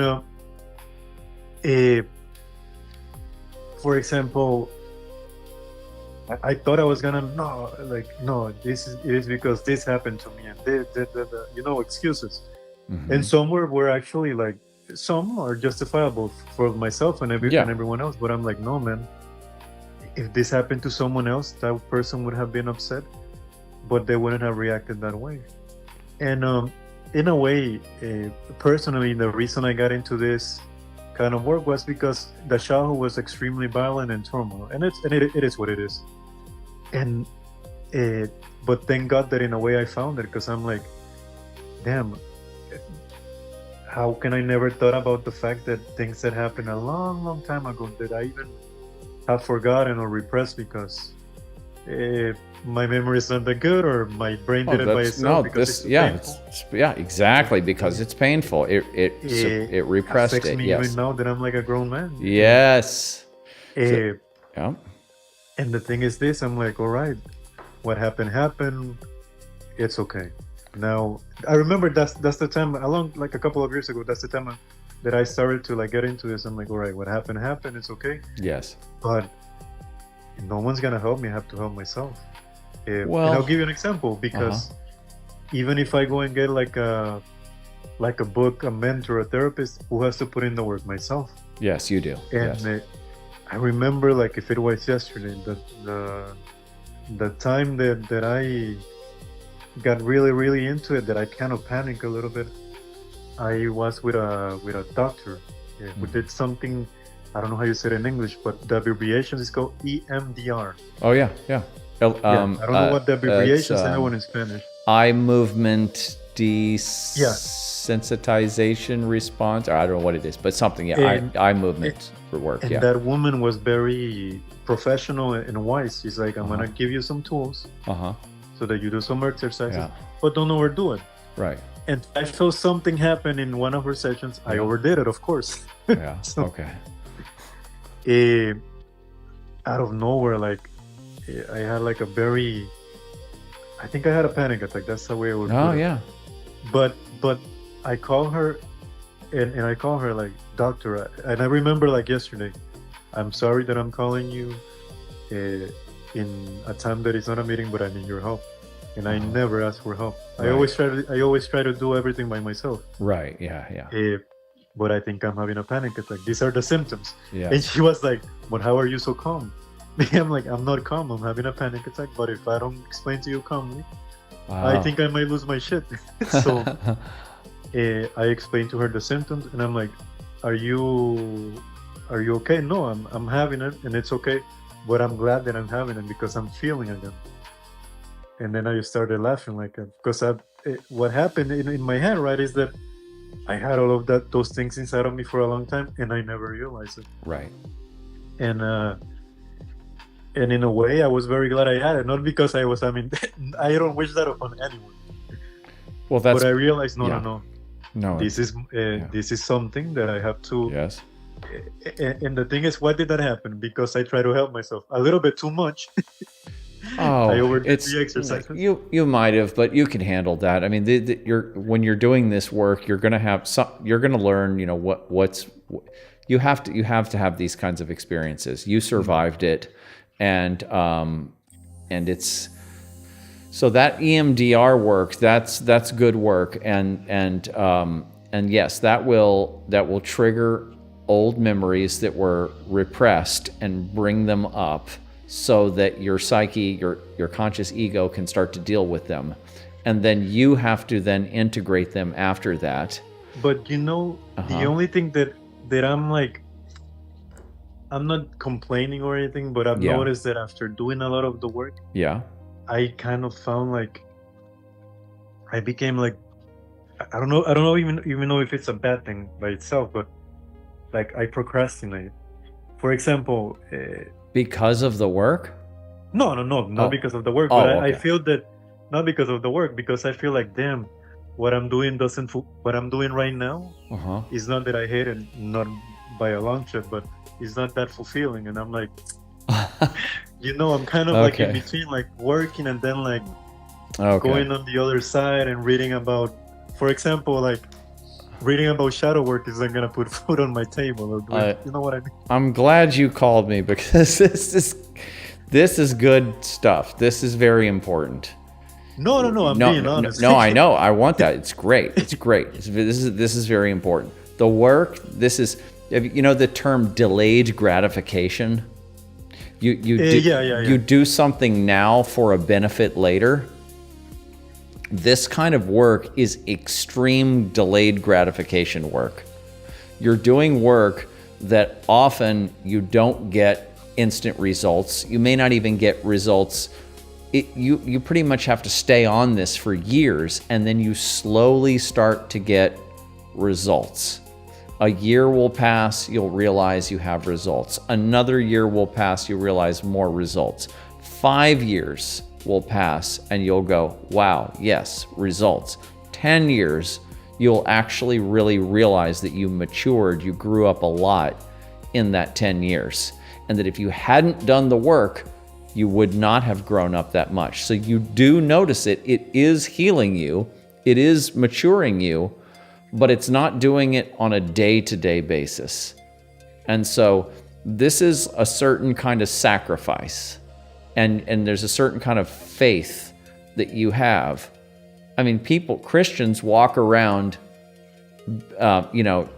doing all kinds of things according to the church so that they'll get into heaven, but they have no idea if that's real or not. They live their whole life according to a certain ethic, just on a guess that maybe it's true. So people can do that. And so you have to do that too. Your faith now has to go into this work, that if you stay on this, and if you follow your intuition, and that you can trust your intuition, and that it is taking you in the right place, and that this is soul development, and this is a lifetime process, and it's the best thing for you, it's the best thing for your family, it's the best thing for everyone around you, because you're growing up, you're becoming less reactive, you're becoming more self-aware. That's the other thing. You said, well, okay, what are we doing here? And I said, we're becoming less self-reactive. You just brought up what happened with EMDR, which you can get that kind of result out of any kind of inner inspection work, where you just trace your memories down, or what Jungians call active imagination work, or conversations with another person, a therapist, or journaling. You can get down into the old stuff, and then you start pulling it out and thinking about it and talking about it and writing about it, making art out of it, whatever it is. So that is integration work, and that makes you feel better. That gives you relief. When you actually do it, it gives you relief. So you're getting relief. You're probably, procrastination is basically, in internal family systems therapy, that's a protector, they call it. and that's a part of you that's protecting you from getting hurt. And so, yes, right? So that when is true. you work That is through true. that kind of stuff, you slowly work through this But kind of you know- stuff, you know- then the you know what- procrastination what I feel? decreases. Go ahead. Oh, sorry to No, interrupt. no. Go ahead. I'm like, for example, that I associated, and not too long ago, less than 6 months ago, Yeah. procrastination, that I'm afraid, and I'm like, so what am I afraid of?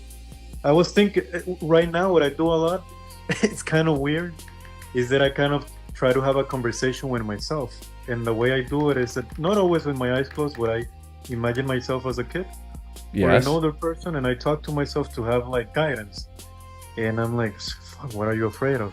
I still don't know. I'm sure I know, but I don't want to face it.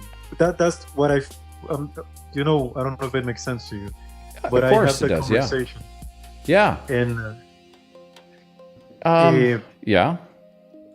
and what I've noticed is that I haven't liked about the work is that I go of many. For example, I would have laughed at myself about 4 years ago if I did this, but about a couple of months ago, I was in another country in Latin America, and I went to a seminar of this psychologist who did something close to EMDR. Yeah. But I'm like, dude, what the fuck are you doing? Mm-hmm. And I'm like, in my head, I'm like, look, man, I was talking to my little kid, and I'm like, bro, something like, I'm trying to help you when you are me. I know this sounds crazy. I'm talking to myself, but maybe we'll learn something. And of course, I'm not gonna talk to this to my average neighbor or my family, no. But why do I do this? For example, I have siblings. They're like teenagers right now. Yeah. And I remember a couple of years ago, like more than 5 years ago, the boy hit the girl. They're at the same age, and she bled on her feet, on her leg. I'm sorry. And then I got really pissed off, and I grabbed the boy. But thanks to this, I remember that I saw inside of myself, like in the moment, like rage. Yes. And I'm like, no, fuck this. This is what happened to me. And I grabbed the boy, Mm-hmm. and I hug, and I'm like, Oh, there look, you go. sweetheart, Good. I apologize for my reaction. I know you got scared. Right. I'm never gonna touch you again in my life. And of course, I've never done it. But I'm like, Very good. what you did is not right. See, you hurt your sister, and I'm the adult, and I'm supposed to give you good advice. But I'm sorry in the way that I did it, because even you saw my face, I was pissed off. Yes. Were you scared? Yes. I'm sorry, sweetheart, for what I did. Great. And I hugged him, and I'm not gonna lie, I started to cry. Great. But it was because I saw myself in the boy, Right. and I'm like, "Fuck, I'm doing this. I was gonna do the same thing that happened to me." How? Right, exactly. See? Right. So there's And- another reason for why we do the work is because you become more self-aware, you become less reactive, and then you don't have to pass on what your father did to you, to your children. No, they're my siblings, but still, like, and from that day forward, it's been. Oh, they're your siblings. Yeah, yeah. Oh, okay, right. I see. Your siblings? Oh, they're much younger than you? Yeah, they're like, I'm 20 years old. They're like 14. I'm 20 years older than them. Oh, you're I see only them- 20 years old, Carlos?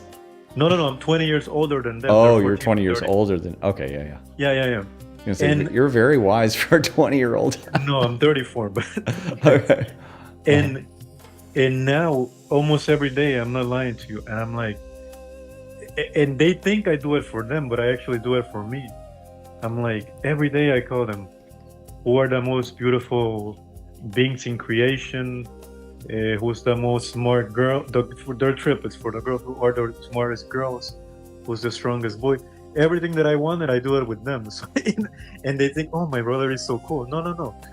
I'm working on myself too, through you. They just don't know that yet. Yes. So, and recently they had a big problem, and I'm like, all right, kids, look, I'm upset that you did this, and I'm gonna be honest with you.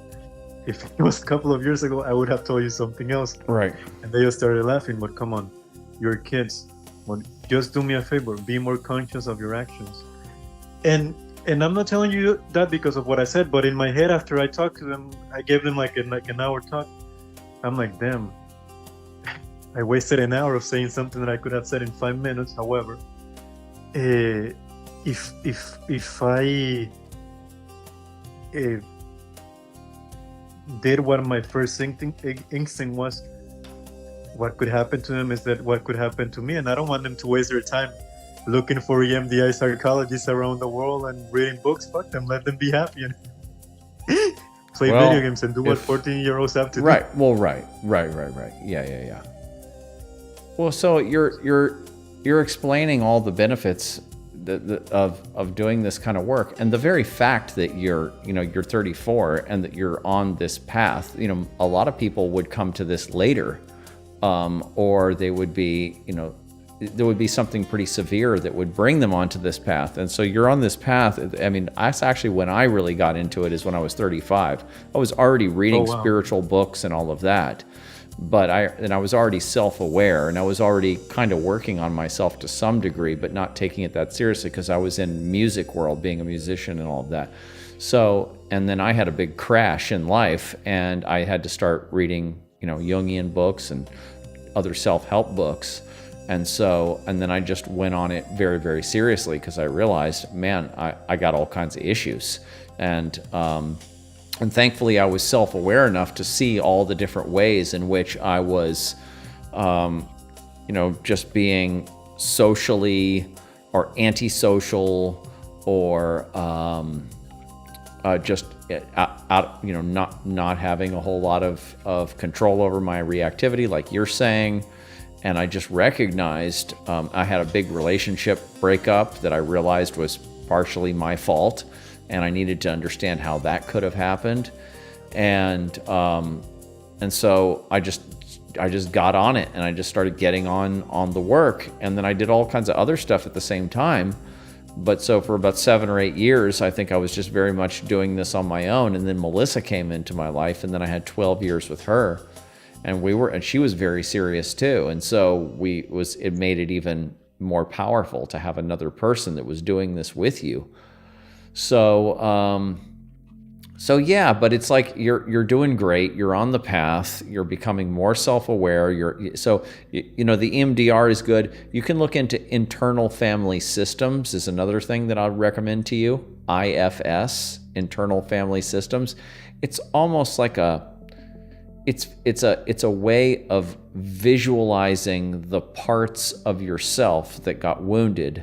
The way they explain it is you have a wounded part that they call an exile, and then you have protector parts. And there's 2 types of protectors. There's a manager and there's a firefighter. And so that's it. It's three things. You got an exile, a firefighter, and a manager. Basically, that's the basic 3 things in the system. And then you can sort of, it's some people can talk to their inner parts much more easily, and they can get voices back more easily. Other people, it's harder.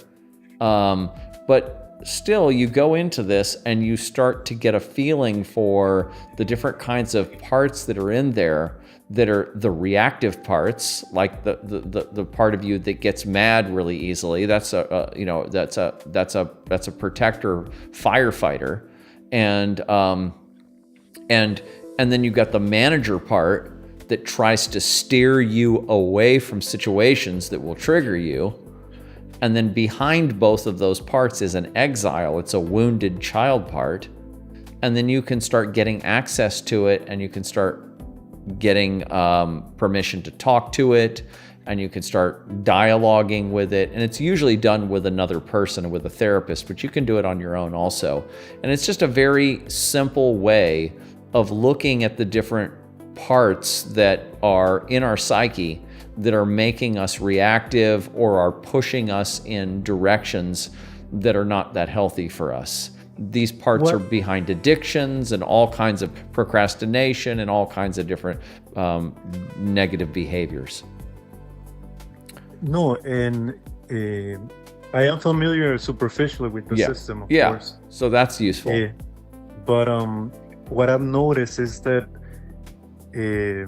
not in a bad way, but the more that I do the work, even when I have a step back, what I've noticed is, for example, let's say I lose my shit, I get pissed off, whatever. I'm more aware of it, and and at the end of the whatever happens, Right. it's like I'm like, damn, you know better. You shouldn't be doing that. It's Uh-huh. like you're more. That's fine. Eh, That's how it is. It takes and- years to get to the point to where you can stop it before it happens. No, because even the thing is this, that what I'm referring to is that the more I do it, I'm like, all right, it's very evident, at least to myself internally, that I am changing. Yes. It's very evident to myself. Oh. I don't know how to verbalize Right. it, Exactly. express it, but Right. it's like if I feel lost and I don't know what I'm changing, but what am I changing into? Do you know? Does that make sense? Yeah. I'll answer that And- question, and then we better go for tonight because we're getting to the end of the No. the If program. anything, thank you for Oh, your you're explanations very and welcome, taking the and time to we'll talk Appreciate again. But to answer that, in the Jungian understanding is they call it wholeness, and so the reason why we're working on ourselves is because we're dissociated. They call it. Right, so we don't have. So first of all, the psyche, the mind, the unconscious mind, is a community, and IFS is very good for showing you that it's a community of programs or parts, energies, whatever term you want to use, and there are healthy ways of these parts or these programs to work together to give you the output that you want, which is your a balanced inner state and balanced behavior in the world, and so, but that can't be achieved. That doesn't happen. We find ourselves neurotic, as psychologists call it. We find ourselves one-sided, as Jung called it, where we basically are obsessive, or we're obsessive, or we're protecting ourselves from something, or we're neglectful, or we're manic, compulsive. I guess that's the same as being obsessive. We have different extreme tendencies or imbalances internally and in our behavior. And then we find destructive things in our lives, and we find other destructive people in our lives. And so we have a certain amount of chaos going on in life. Chaos internally, chaos externally. And so the idea is, by getting this, our inner psyche, our inner community to be balanced, right? Then we eliminate chaos, or a certain amount of it, and then we can get to the business of doing what we're supposed to be doing in this life without too much obstruction. Because you notice that people who come from healthy families, there's all kinds of people who don't really need a whole lot of inner work, because they're fairly balanced, they're happy with themselves, they have a lot of joy in life, they do what they want to do in the world, they're successful in life, they raise healthy children, and things work out for them more or less. And so there is a healthy model of how to be a human being. And then there's a whole lot of us, that the majority of us, that are kind of whacked out in some way. And so we have to get ourselves into balance.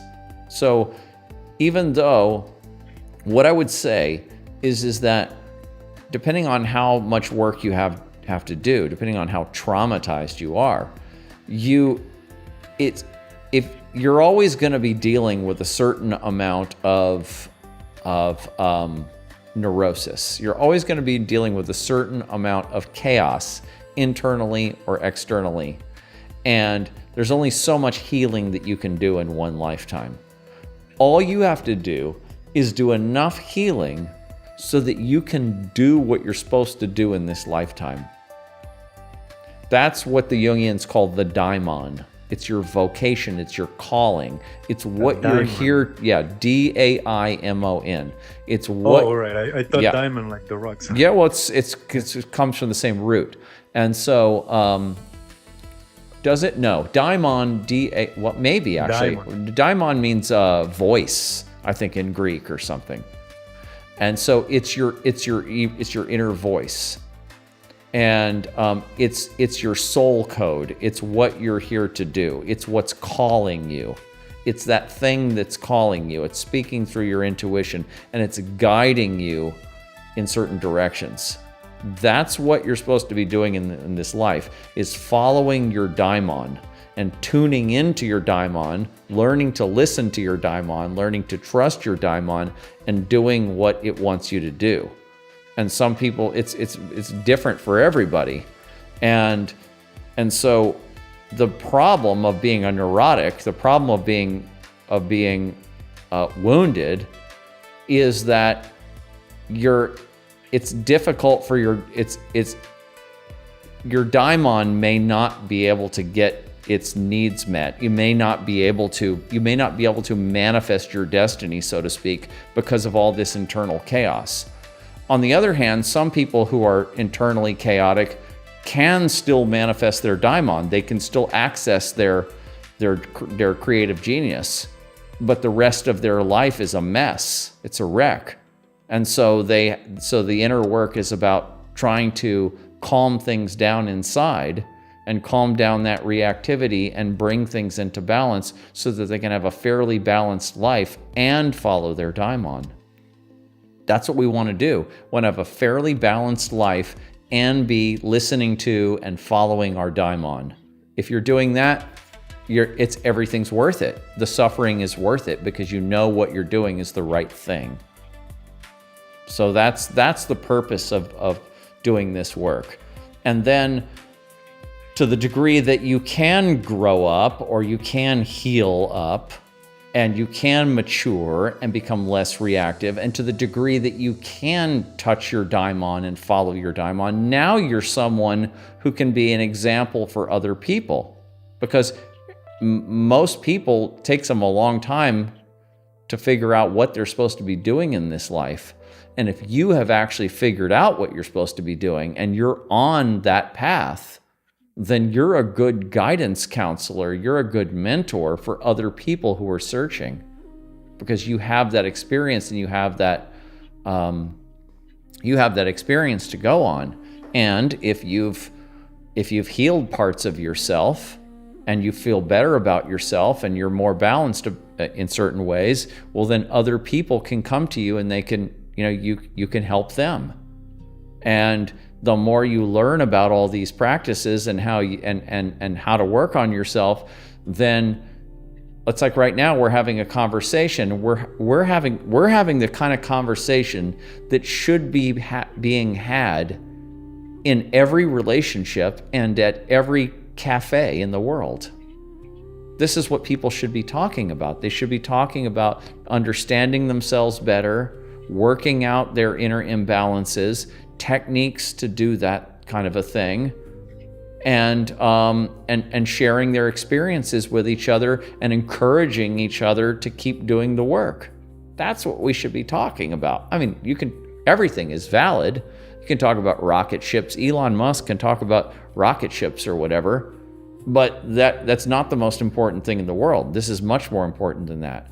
So we have, a handful of people on this program talking about this and thinking about this, and then we have millions of people following Elon Musk talking about rocket ships. And that's just not nearly as important at all. So our priorities are completely screwed up. But so that's why we're doing this work. That's what I would say about the reason why we're doing this work. It's a number of reasons, and you wouldn't be doing it if you weren't called to do it. So you're in Jungian psychology, your calling is coming from the capital S self, and that's basically the daimon is basically the voice of the self. And so we're more inner-directed people, and we're looking for that voice, and we're looking to follow that. And in Jungian psychology, Christians are talking about finding the voice of God. They're listening, they're praying and listening for the voice of God to give them direction.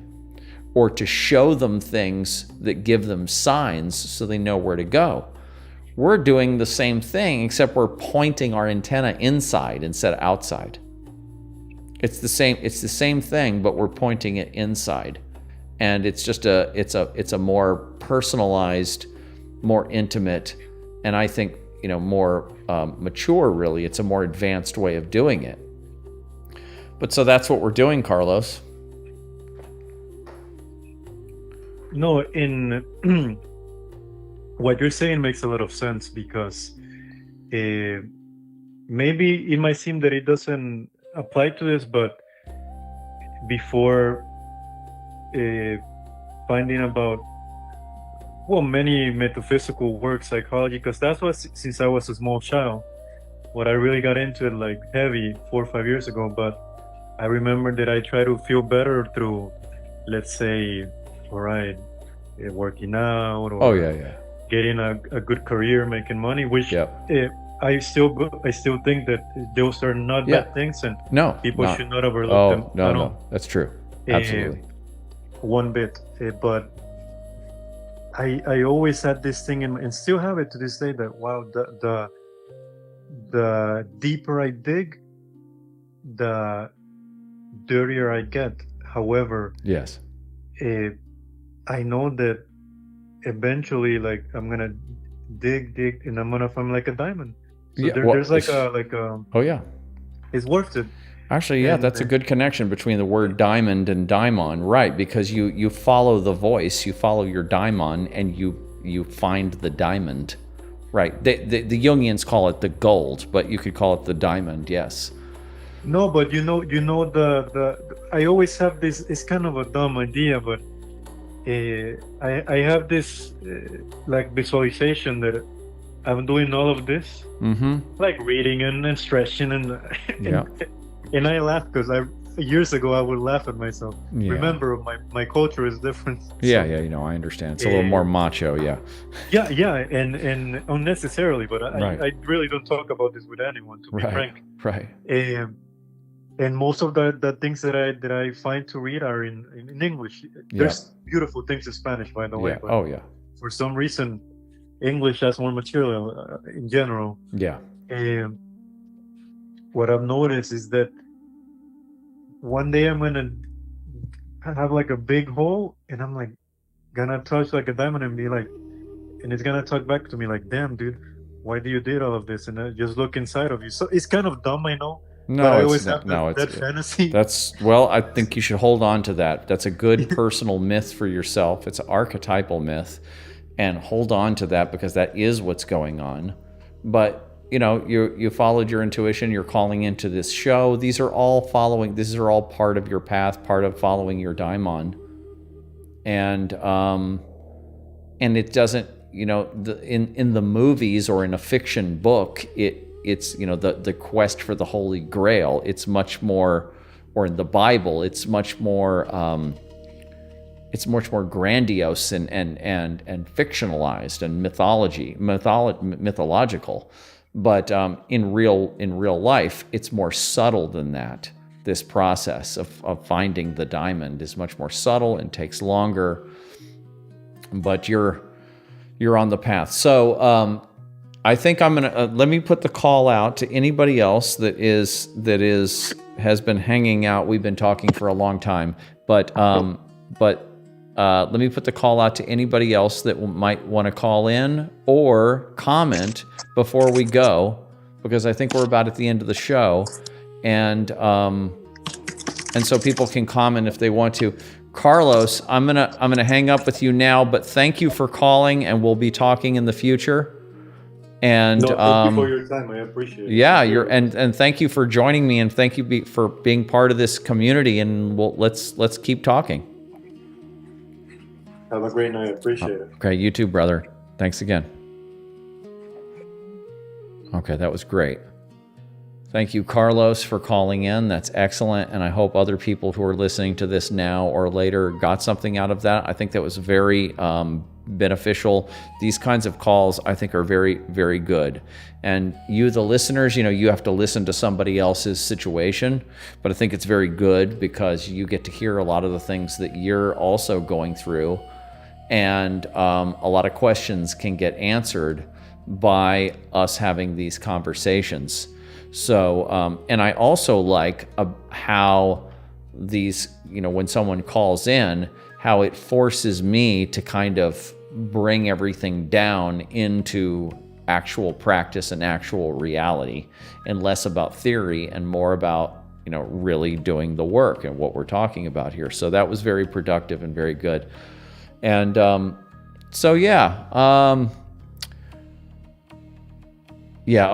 right. Okay, so, all right, there we go. And so I also want to tell you guys that I think I am going to, like I told you, I'm still figuring out how to do this broadcast. And earlier, before Carlos called in, I